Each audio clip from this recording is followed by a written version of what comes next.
Bom, pessoal, então agora nessa aula nós vamos falar sobre a criação de subrrotinas em C Sharp. Primeiramente é bom destacar que em C Sharp e algumas outras linguagens não existe esse conceito de separado do que é função e do que é procedimento. Bom, geralmente essas estruturas de subrrotinas são chamadas de métodos nessas linguagens mais modernas. Bom, aqui eu tenho então a sintaxe de um método ou de um procedimento ou de uma função de C Sharp. Bom, então aqui ó, nós temos a palavrinha static. Essa palavrinha static, nós não vamos abordá-la neste conteúdo, nessa disciplina, tá? E aí o que é mais importante para nós começa a partir daqui. Então, void. Void quer dizer o tipo de retorno que a função vai retornar. Neste caso, ela não vai retornar nada, void é vazio, então ela não tem que possuir tipo de retorno. Por isso que eu coloquei aqui que é como se fosse um procedimento, então, porque ele não retorna nada. Eu vou ter o nome do procedimento, ou o nome do método, que é como nós chamamos em C Sharp, e aqui dentro dos parênteses nós vamos ter os parâmetros. E aqui fica invertido, então é como se fosse a criação de variáveis. Primeiro o tipo, depois o nome da variável, tá ok? Abre chaves para dizer que aqui é o início do procedimento e fecho chaves para dizer que aqui se encerra o procedimento. Dentro das chaves eu vou ter o bloco de comandos. Vamos então para o compilador online para fazer na prática a construção de um método. Então estou aqui com o compilador online e eu posso criar o meu método em qualquer lugar. Eu posso criar ou na parte de cima ou na parte de baixo aqui, isso não tem problema. Eu vou começar com a palavrinha static, vou colocar void para dizer que não tem nenhum tipo de retorno, vou dar o nome do meu método, chamar de escreva, vou abrir parênteses, vou dizer aqui que o tipo que ele vai receber é um string, e vou chamar essa variável, esse parâmetro de mensagem. Vou abrir chave para dizer que aqui inicia o meu método, automaticamente quando eu dou um Enter ele já coloca a chave fechando, e aí aqui eu vou colocar então o comando console.writeLine. E aí o que eu quero mandar escrever? A mensagem que eu recebi como parâmetro de entrada. Para que eu possa utilizar esse método escrevo, esse procedimento porque não retorna nada, é só eu colocar aqui então o comando escrevo, então o nome do procedimento, o nome do método. E aí eu coloco então qual é a mensagem que eu quero escrever. Então vou colocar aqui testando a criação de procedimento. Muito bem, então aqui ó, escreva, ele vai identificar que existe este comando, e isso daqui equivale a este método, então, ele para de executar isso daqui, vem para cá, esse texto que foi digitado aqui vai ser enviado para essa variável mensagem, e aí aqui eu estou mandando escrever no console esta mensagem, ou seja, este texto aqui. Eu vou executar, deu um erro aqui, eu esqueci do ponto e vírgula, aqui e aqui em cima.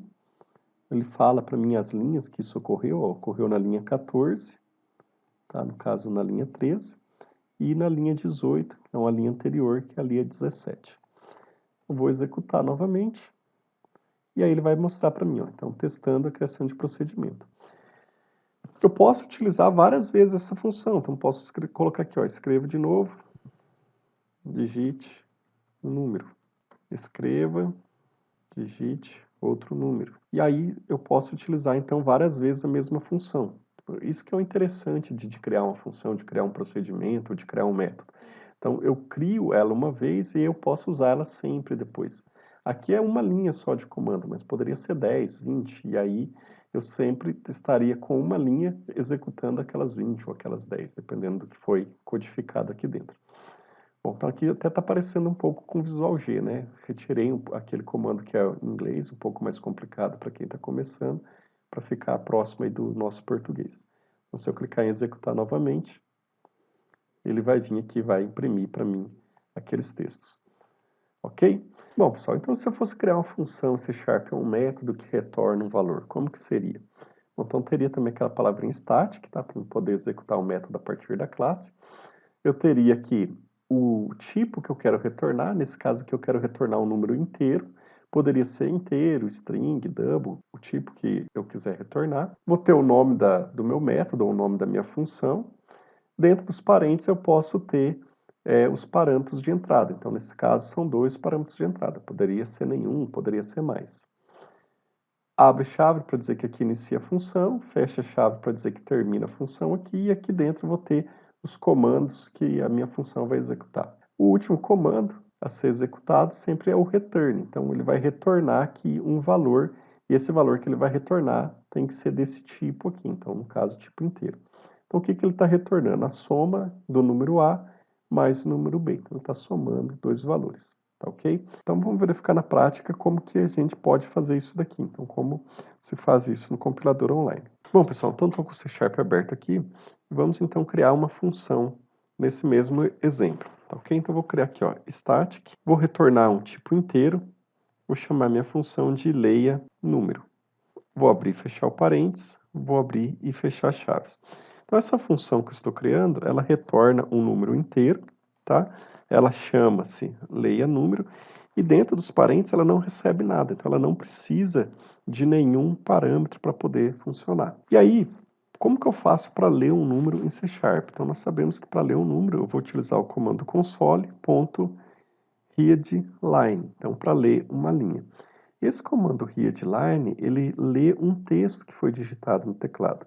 Mas como eu quero ler um número, o que eu tenho que fazer? Eu tenho que transformar esse texto em número.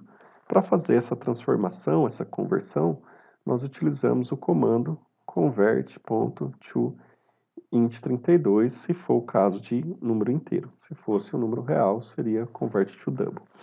Tá? Então, vai ler um valor do console e vai transformar esse valor para número. Esse número que agora eu acabei de ler, eu quero retornar para quem chamar essa função. Então, vou usar aqui o comando return. Ok? Então, uma coisa que a gente tem que prestar atenção. O que eu coloco aqui no return tem que ser o tipo que eu coloquei aqui. Então, estou convertendo para inteiro e eu estou retornando inteiro. Se eu tivesse colocado aqui double, por exemplo, então para converter para real, eu ia ter um erro, porque aqui eu falei que era um inteiro, mas aqui eu estou devolvendo, estou retornando um real, tá? Então, vou voltar aqui para inteiro. Ok. E aí, para usar essa função leia número, como que eu faço? Então, vou vir aqui, ó, digite um número, vou criar uma variável, int n1, é igual leia número, ponto e vírgula. Aqui faltou um ponto e vírgula também. Depois, leia outro número, int n2, leia número de novo. Tá vendo? Então, eu criei uma vez a função, que tem um abre e fecha parênteses. Aqui eu criei uma vez a função aqui e estou usando ela duas vezes. Então, usei uma vez aqui, outra vez aqui. Tá vendo? Geralmente as funções, os métodos, nós criamos uma vez e utilizamos várias vezes. Feito isso daí, então, digitei um número, li um número, pedi para digitar um número, li outro número.